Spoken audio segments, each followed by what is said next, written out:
de la creación. A estas 6 milenios, 6 fuerzas, 6 procesos se le conoce en Kabbalah como Zeir Anpin, el rostro pequeño. Y el rostro pequeño es naturalmente masculino. ¿Por qué? Porque hay transformación, porque hay actividad, porque hay cambios. Cuando termina este periodo, que aunque falten 200 y pico de años máximo, tenemos el siguiente mesorá, tenemos el siguiente concepto. Cuando Dios promete algo bueno, pasa. Cuando promete algo malo, podemos rezar y pedir y hacer y cambiar y chillar y aventarnos y a lo mejor cambia el decreto. Pero cuando promete algo bueno, siempre va a pasar. Por lo tanto, nuestro concepto de que este mundo va a llegar a la mejor versión posible, que es la era mesiánica, que va a pasar, va a pasar. Que podía haber pasado antes, que puede pasar antes, que puede ser por mérito que llegue, sí. Puede ser que no llegue por mérito, puede ser que llegue porque ya no tiene otra Dios que llegar y decirles a los humanos, no hicieron bien su labor, pero ya, yo prometí, así que les cumplo. Quiere decir, la época mesiánica no está en juego. El juego es si viene antes, viene después, si es merecida o no es merecida, si viene por el lado bueno o viene por el lado duro. Pero que viene, viene.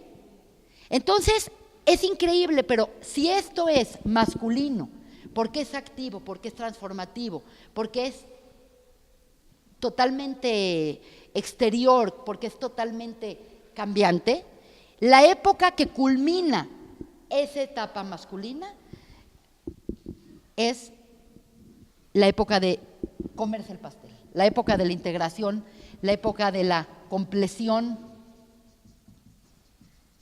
la época donde las cosas ya no van a cambiar, se van a integrar, van a cobrar sentido, y esa época es una época femenina. Es por eso que los últimos 100 años se han dado estos cambios, donde la mujer comienza a sacar su propia luz. Es en esta época donde comienza en Inglaterra mujeres que quieren votar. Nosotros ya lo damos por hecho, pero hace 100 años, en México, hace 50 años, hace 40 años, las mujeres no votaban. Las mujeres no votaban. Es un acto ahorita que lo tenemos muy presente, pero las mujeres no se educaban. Las mujeres no tenían derecho a ir a las universidades. ¿Cuántos pintores hay en la historia? ¿Cuántas pintoras hay? ¿Cuántos médicos hay en la historia? ¿Cuántas médicas hay? ¿Cuántos abogados? ¿Cuántos estadistas? ¿Cuántos? Quiere decir, la mujer estaba atrás, diezmada, y no lo quiero justificar, pero estábamos bajo un ambiente masculino de dominación, de guerras, de mi poder, de la transformación, de la imposición, lo que es esas fuerzas masculinas, porque el masculino quiere imponer, el masculino quiere dar, él quiere transformar. Esa es la fuerza masculina en la creación. Conforme los últimos años han pasado, de repente empieza la mujer a cobrar un poco de brillo. Obviamente no podemos cantar y decir ya la hicimos, porque seguimos viviendo un mundo con muy poca equidad. Ahora, esta es una cuestión muy importante que sí tenemos que hablar. El empoderamiento que está teniendo el sexo femenino en esta época es un poco reactivo. Y ahorita vamos a entender cosas mucho más profundas, pero la reactividad no necesariamente es el óptimo de cómo debe de ser. Quiere decir, todos los movimientos feministas en un principio fueron, vamos a buscar la igualdad entre hombres y mujeres. Jamás la van a encontrar. Los hombres y las mujeres somos sumamente diferentes. Por lo tanto, la búsqueda de la igualdad es un error, porque entonces lo que pasa es que ahorita hay mujeres que ya que logran cierta fuerza y cierta preparación, entonces de repente se vuelven las gerentas de su empresa y de repente se vuelven unas desgraciadas. Se vuelven unas desgraciadas, se visten de hombre, se ponen entonces se ponen a mandar y se imponen como lo hacían los hombres. Y lo peor de todo es que dicen, esta sí tiene huevos. Y esto es una cuestión muy negativa porque es tomar poder, pero el empoderamiento no está haciendo a la mujer más fuerte, sino está desplazando al hombre, lo cual es pésimo. Es pésimo. Entonces, el challenge, la prueba, la cuestión que necesitamos, el reto que necesitamos, y por lo que el feminismo está cambiando, no es buscar igualdad, sino la mujer tiene que buscar equidad. Y no es lo mismo equidad que igualdad, porque igual nunca vamos a hacer. Las mujeres tenemos útero, los hombres no tienen útero, las mujeres lactamos, los hombres no lactan. Las mujeres tenemos una mente integrativa, una mente que quiere nutrir, una mente que quiere hacer de un lugar un hogar y que quiere hacer de un lugar bonito y que quiere hacer de los ingredientes un pastel. Es diferente la mentalidad, pero lo que tenemos que empezar a valorar es lo femenino en la creación. Y valorar lo femenino en la creación es valorar aquellos aspectos de la feminidad que normalmente los vemos como pobres, pasivos, que no están ahí. ¿Qué haces? No hago nada, estoy en mi casa, cuido la casa, tengo a mis hijos, cuido a mis nietos, pero no hago nada. Eso es parte, y en México es terrible, en México es aún peor. Entonces yo personalmente creo que el verdadero sentido que tenemos que darle a esta oportunidad, esta apertura que estamos teniendo, es encontrar el empoderamiento de lo femenino también dentro de lo masculino. Quiere decir, lo femenino tiene que relucir y tiene que ser valorado. Entonces, en este momento quiero expresar algo muy importante, que es parte de lo que venimos platicando, que es lo siguiente.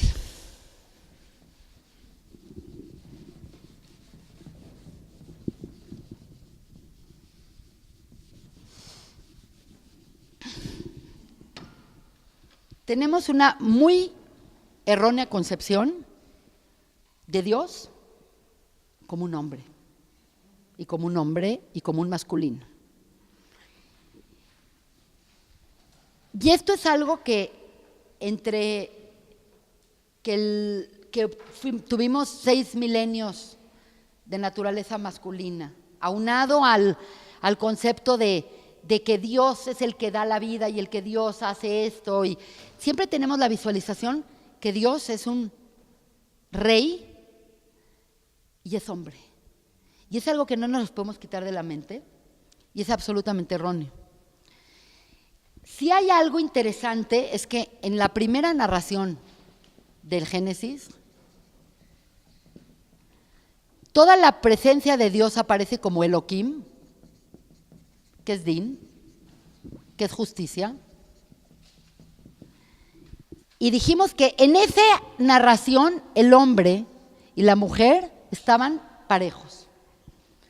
También dijimos en alguna clase, no todo el mundo ha venido a todas las clases, pero la gente que ha venido periódicamente a estas clases, también dijimos que es muy probable que esta narración de Génesis nunca se hizo, o si no se hizo en sentido físico.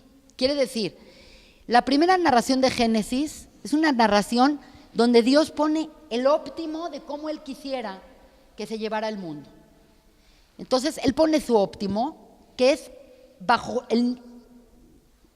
la justicia divina, bajo la presencia de Elohim, un mundo, y la forma que lo conciliamos es expresando que realmente la primera narración no es la que es nuestra verdadera creación.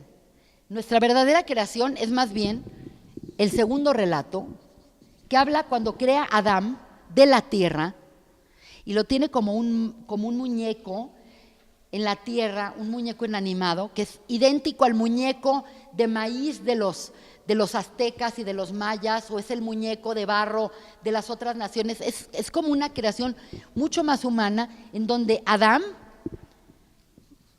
es creado de Adamá, de la tierra, quiere decir, está hecho de materia física, y que Dios insufla el alma en sus narinas y le da vida. Lo increíble es que es toda esta segunda narración, la presencia de Dios es de Yud-Hei, Vav-Hei, que es el tetragramatón. Me equivoqué. Que viene siendo la midá de Din, que es justicia, con la midá de Gesed, que es bondad y amor. Quiere decir, un mundo ideal se debería de sustentar en la justicia total.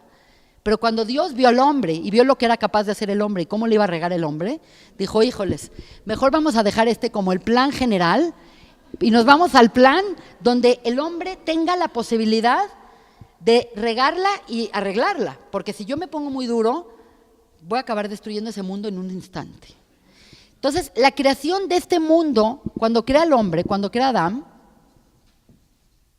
lo crea masculino, y es la única vez que dice la Torá, bueno, dice 2 veces, que no es bueno que el hombre esté solo, que le hagamos una compañera.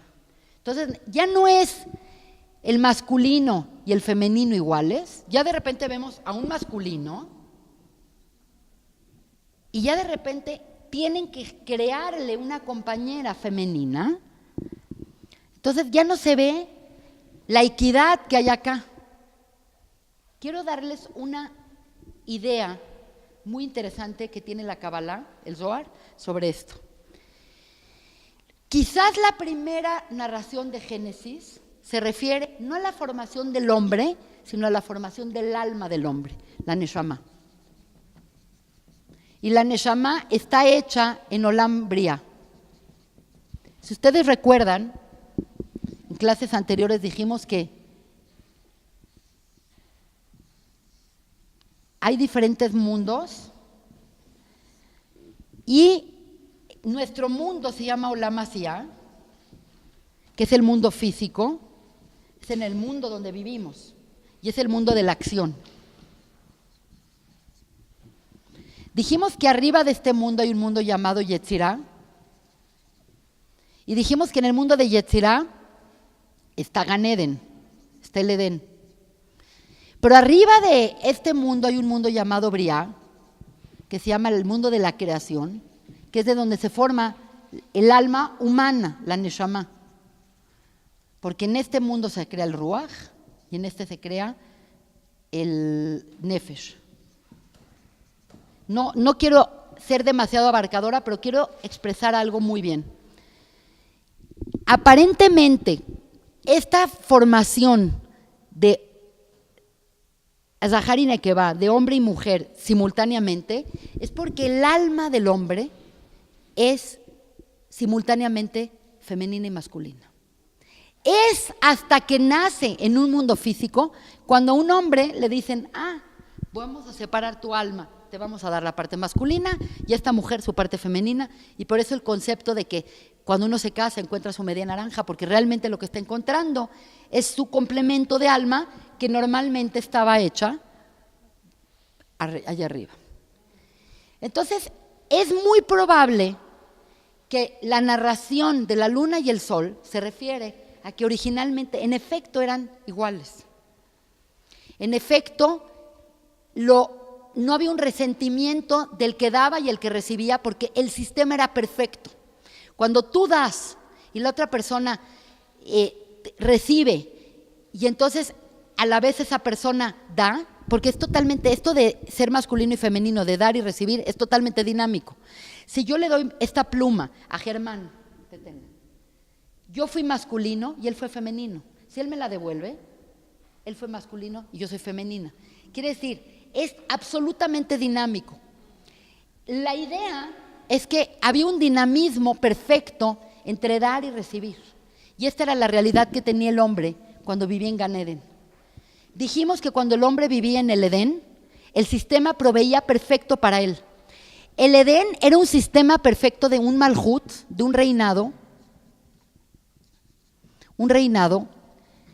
perfecto en donde todo se acomodaba. La persona comía y lo que comía era exacto lo que necesitaba, y la persona no necesitaba sacar de su cuerpo a través de la digestión lo que no sirvió, todo era aprovechado. Y entonces todo el sistema estaba perfectamente contenido y por eso iba a ser perpetuo y por eso iba a ser eterno. El problema fue un problema que ya lo hemos hablado con mucha dedicación. El problema fue que cuando el hombre se dio cuenta que estaba ahí y que estaba todo el tiempo él recibiendo, él sintió el pan de la vergüenza, sintió una mala sensación de recibir. Quiere decir, desde acá comenzó el problema. Y fue el hombre el que dijo, prefiero yo sembrar y matarme y todo y comerme mi propio pan a que me lo den. Y por eso se salió de ahí y entró en este mundo. Todo esto concepto es para entender que realmente la ruptura que hay entre lo femenino y lo masculino se dio desde acá, se dio desde el Edén. Por eso la narración nos habla de Eva tentada por la serpiente y el hombre que come y que decimos que comió de una manera bastante provocativa, que no fue nada más un error. Quiere decir, el hombre y la mujer tuvieron una ruptura a nivel edénico, la parte femenina y la parte masculina, y desde entonces esta ha sido una guerra. Desde entonces ha sido una guerra. Pero lo que sucede es que el ideal del hombre consiste en que se vuelva a reunir lo femenino y lo masculino para que este mundo tenga una forma natural y una forma dinámica de arreglarse.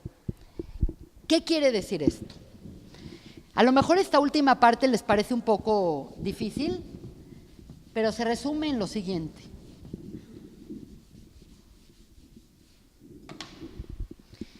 Empezamos diciendo que vemos a Dios como un ser masculino y que no nos podemos quitar el concepto de que es masculino. Pero curiosamente, en la tradición judía,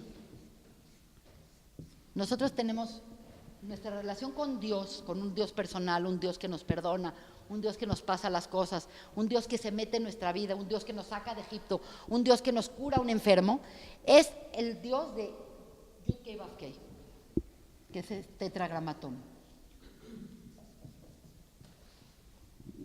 Lo increíble de todo es que esta presencia divina es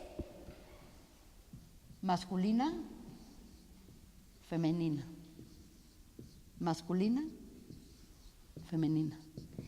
Tenemos que empezar a entender que Dios no es hombre. Tenemos que entender que tiene aspectos, Dios, profundamente femeninos. Y son casi imperceptibles, porque les voy a explicar que por qué son casi imperceptibles. Porque todas las letras hebreas, son 22 letras hebreas, todas las letras hebreas tienen un sonido y una forma de expresarse muy clara. Yud, suena muy duro. Vav, Kuf. Bueno, estas dos que son femeninas son H mudas. Ya, ahí están, eso es todo. Pero esas son las integradoras. Ahora, lo que yo quiero que entiendan cuando decimos que Dios tiene elementos femeninos es que si Dios fuese plenamente masculino, Él nada más nos daría y nosotros no podríamos darle nada. Y nosotros sí podemos darle. Le podemos dar las gracias, le podemos dar satisfacciones, le podemos hacer cosas que nos pide, podemos hacer los preceptos, podemos tener una relación. Si es nada más Dios dando, tenemos un triángulo.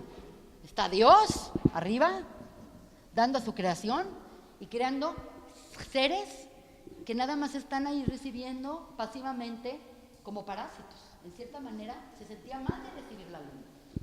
Pero nosotros agarramos esta ecuación y le decimos, tú nos das, pero nosotros también te damos.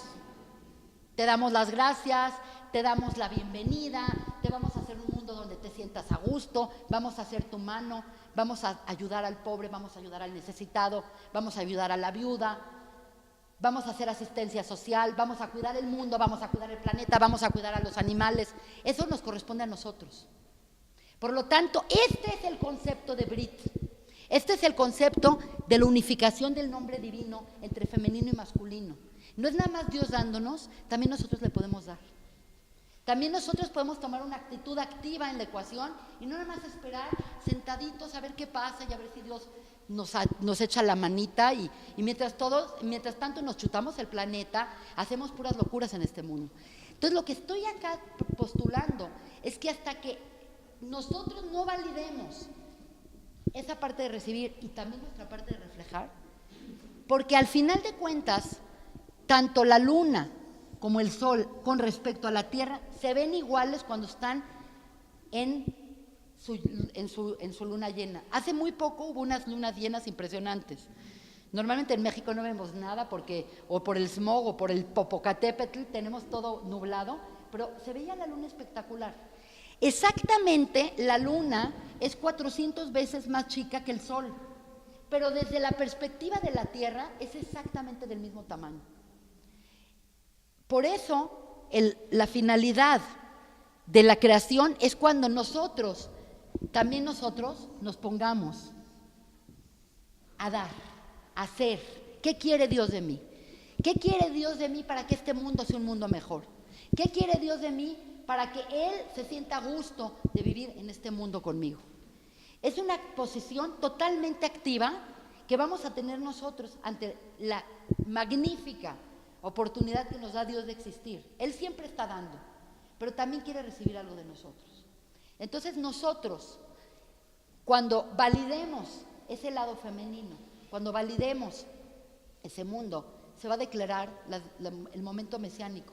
Y el momento mesiánico se distingue de este mundo, no porque hay magia, porque no hay ninguna magia, no porque nos vamos a dejar de morir, nos vamos a seguir muriendo. El mundo va a seguir igual que como es, pero en su mejor versión posible. Va a ser un mundo donde la comida se alcanza. Va a haber un mundo donde no se tira y en África todos están muriendo de hambre. Quiere decir, no va a haber igualdad, va a haber equidad, va a haber oportunidad. Se va a valorar lo que cada uno de los humanos tiene que aportar a la creación. Y ese es el concepto de Malhut. Y el Malhut es el concepto de lo femenino. Ahora quiero explicarles qué es un Malhut. Porque el Malhut es el momento óptimo donde lo masculino y lo femenino van a convivir de manera perfecta. Hay dos palabras en hebreo que suenan similares. Una es Malhut y una es Memshalá.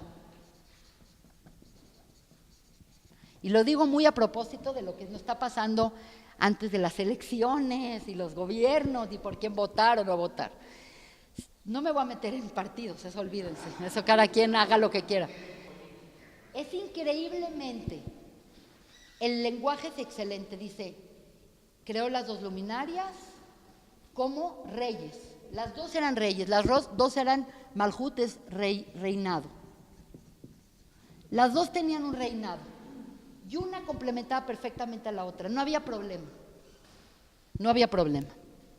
En el momento que sintió la luna que era un problema no dar y recibir, como que se sintió la pobre, la necesitada, la huérfana, la sufrida, cuando ella se sintió esto, dijo, y creó a las dos luminarias para gobierno del día al sol. Eso es, vamos a hablar la diferencia entre gobierno y reino. Para gobierno del día, le memshele tayom, y creó a la luna como el gobierno de la noche. A la luna. La diferencia entre gobierno y reinado es drástica. El gobernante quiere como estar presente, el gobernante quiere poder, el gobernante quiere dar, el gobernante se quiere sentir muy chicho. Y el reinado es algo que se da porque todas las partes estén trabajando de manera congruente. ¿Cuál es un muy buen ejemplo de un reinado? El cuerpo humano. El sistema nervioso. Un panal de abeja. Eso es lo que es Malhut. Quiero explicarles qué es. Es todo el sistema integrado a la perfección. Cuando nosotros vemos un panal, vemos a unas abejas que están chambeando todo el día. Tenemos a las polinizadoras, tenemos unas que están limpiando, tenemos otras que están haciendo el panal y el hexágono perfecto.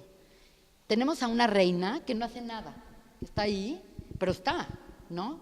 Y tenemos a los zánganos, quiere decir, es la composición perfecta de todas las cosas que hacen perfecto el sistema. Y entonces tienes un sistema que siempre está contenido, produciendo, limpiándose, haciendo. Cada quien sabe qué hacer. Así es el cuerpo humano. El cuerpo humano, no hay una parte del cuerpo que no sepa qué tiene que hacer. El intestino se mueve así y filtra acá, las neuronas pasan información nerviosa, el ojo ve. El cuerpo humano es un Malhut, porque todo está integrado, y la integración de todo hace que haya vida y hace que haya salud. Y no hay conflicto entre que mi célula de la pierna quiere ser el ojo y el cerebro quiere ser el hígado. Eso se lo dejamos al gobierno. El gobierno siempre quiere imponer quién es el más importante, quién es el más poderoso.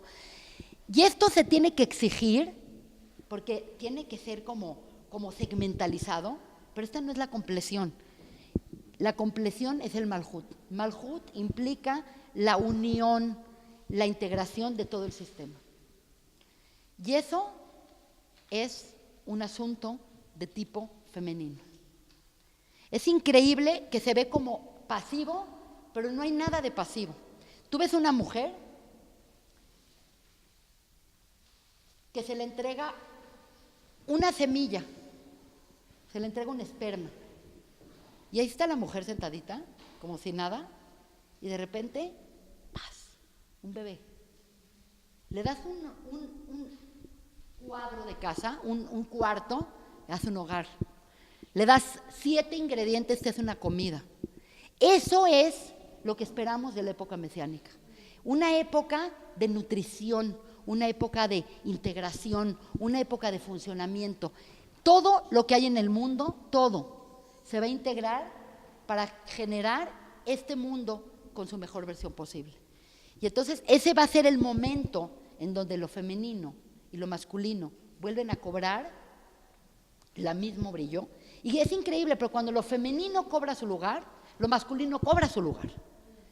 No es un asunto. Ahora, una cosa que no dije, que no me quiero complicar más, pero es la última cosa que quiero mencionar, es que todo lo creado en el universo, absolutamente todo lo creado en el universo, tiene la estructura de las 10 sefirot. Y las 10 sefirot, quiere decir, es como un holograma que donde lo partas vas a encontrar la misma estructura. Siempre la sefirá de Malhut va a ser femenina. Por lo tanto, si tienes, por ejemplo, Gesed, que es masculino, el Malhut de Gesed es femenino. Entonces, la rectificación de lo femenino no es nada más para posicionar a las mujeres, que son más femeninas que masculinas, sino es posicionar a toda la creación. Nada más para que se queden con una imagen muy perfecta y esquemática de esta clase. Quiero que vean lo siguiente. Dijimos que hay los mundos. Dijimos que este mundo es Asiá, que es el mundo de la acción. Dijimos que el mundo que está arriba se llama Yetzirá, que es la formación. Arriba de este hay un mundo que se llama Briá, que es de la creación. Y arriba de ese mundo hay un mundo que se llama Atzilut, que es el mundo de la emanación. El punto es que la luz que emanó Dios se va a ir a través de los mundos condensando hasta que acá se vuelve una realidad física. Cuando nosotros queremos entender esto con respecto a lo femenino, a lo masculino y al nombre de Dios, tenemos que el mundo de Atzilut es la Yud, el mundo de Briá es la Hei, el mundo de la Yetzirá es la Vav y el mundo de Asiyá es Hei. Nada más podemos relacionarnos con Dios en manera efectiva cuando nosotros logremos la integración perfecta del nombre de Dios. Por lo tanto, lo que estamos haciendo, validando lo femenino, es uniendo a los mundos a través de nuestras acciones. Nosotros, al final de los tiempos, vamos a decir, en ese día, que es la época mesiánica, decimos, Vayomau, en ese día, y Ye Hashem Echad Ushemo Echad. En ese día, el nombre de Dios y la presencia de Dios va a ser una, y nosotros vamos a tener la compleción necesaria para relacionarnos como una unidad perfecta con Dios. Entonces puede haber relación. Entonces lo que tenemos que hacer para que esto suceda es empezar a nutrir nuestro espíritu femenino, a nutrir nuestro deseo de compartir, a nutrir nuestro deseo de recibir y también de dar. Esa es la parte que tenemos que nutrir en nosotros. Por lo tanto, me pareció una plática muy interesante. Esta plática está dada en contexto de la fiesta de Shavuot, que es la entrega de la Torá, y es sumamente importante que nosotros comencemos a validar lo femenino en toda la creación. No nada más darle su lugar a la mujer, porque se ve algo como algo que no es nada más valorar lo que ella hace, es también en lo masculino hay aspectos femeninos que tenemos que valorar. Y esos aspectos los tenemos que nutrir, los tenemos que realzar para que se logre, y a lo mejor le ganamos a Dios con los 6,000 años. A lo mejor nos adelantamos un par de años, unos 100 años, unos 200 años. Es absolutamente posible. Para mí todo este tema de cómo la mujer está ahorita participando en todas las áreas y está aportando y está dando, para mí es un símbolo totalmente de tipo mesiánico. Y no es porque estoy tan desesperada que lo quiero ver, es una realidad histórica, pero nosotros tenemos que valorarlo y tenemos que fomentarlo en nosotros, en nuestras casas, en nuestro entorno. No se trata de volvernos activistas, ir a la Alameda, hacer manifestaciones de mujeres, no se trata de ese activismo que fue en un principio, sino de valorar en nosotros esa capacidad. Y entonces, en ese día, lo femenino y lo masculino van a cobrar la misma altura, y entonces vamos a poder tener una interacción con Dios sana, correcta y adecuada. Entonces tenemos que valorar eso y tenemos que entender que Dios tiene elementos femeninos y tiene elementos masculinos y que ambos coexisten para hacer esa unidad perfecta. Así tenemos que vivir nosotros. No sé si tengan dudas, pero creo que salió la clase bien. Si tienen alguna duda, con mucho gusto. Okay, gracias. Muchas gracias.